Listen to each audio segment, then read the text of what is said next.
L'été approche et l'Algérie va encore être impactée par la sécheresse. Abdou Semar, bonsoir, on vous retrouve en duplex depuis nos studios parisiens.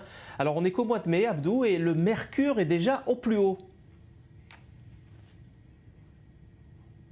Exactement, Cyril, la situation elle est catastrophique en Algérie. En 2023, les climatologues, les prévisions météorologiques annoncent un été brûlant, même pas torride, un été brûlant avec des fortes températures qui ont commencé depuis pratiquement le mois d'avril, entre le 9 mars et le 6 avril 2020, voire entre le 9 mars et plutôt le 6 mai 2023, il n'y a eu que 2 ou 3 jours de pluie.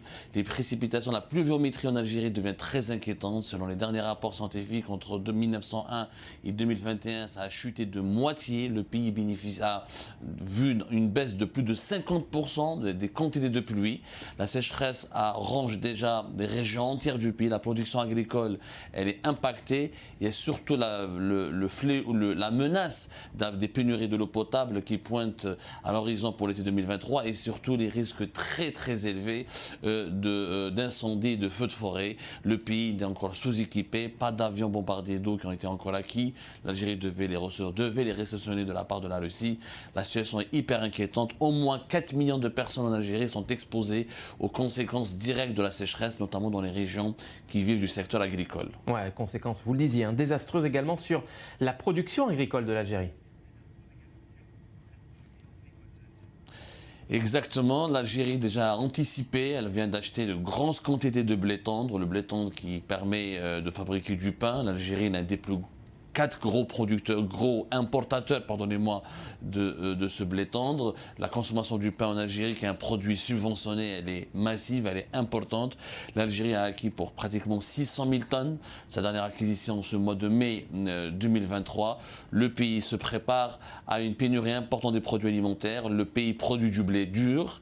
Déjà, la production agricole, elle est largement touchée, ébranlée. Même la production des légumes et de fruits, qui nécessitent des quantités d'eau très considérables, a été fortement touchés. Les agriculteurs algériens tirent la sonnette d'alarme.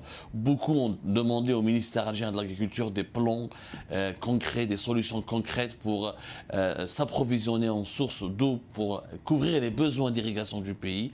Pour le moment, malheureusement, le gouvernement se retrouve dépassé par l'ampleur dramatique de ces changements, de ce réchauffement climatique, notamment de la sécheresse. Il privilégie la solution du dessalement de l'eau de mer pour répondre aux besoins de la population locale en eau potable, mais pour l'agriculture, la solution demeure encore provisoire et rien n'a été concrètement n'a été encore fait. Les besoins sont énormes. Je vous rappelle que l'Algérie, c'est le pays le plus vaste géographiquement du continent africain, l'un des 20 pays les plus grands du monde. Une croissance démographique importante de 1 million de bébés par an. Cette population a des besoins de plus en plus importants et le gouvernement algérien peine à trouver des solutions à adapter en urgence, alors que le réchauffement climatique s'accélère de plus en plus et d'une année à une autre. 2023 sera une année tellement difficile que les Algériennes et les Algériens espèrent au moins que les dégâts ne seront pas considérables. Merci Abdou Semar. Situation effectivement inquiétante en Algérie et dans l'ensemble du Maghreb avec ce stress hydrique qui n'en finit plus.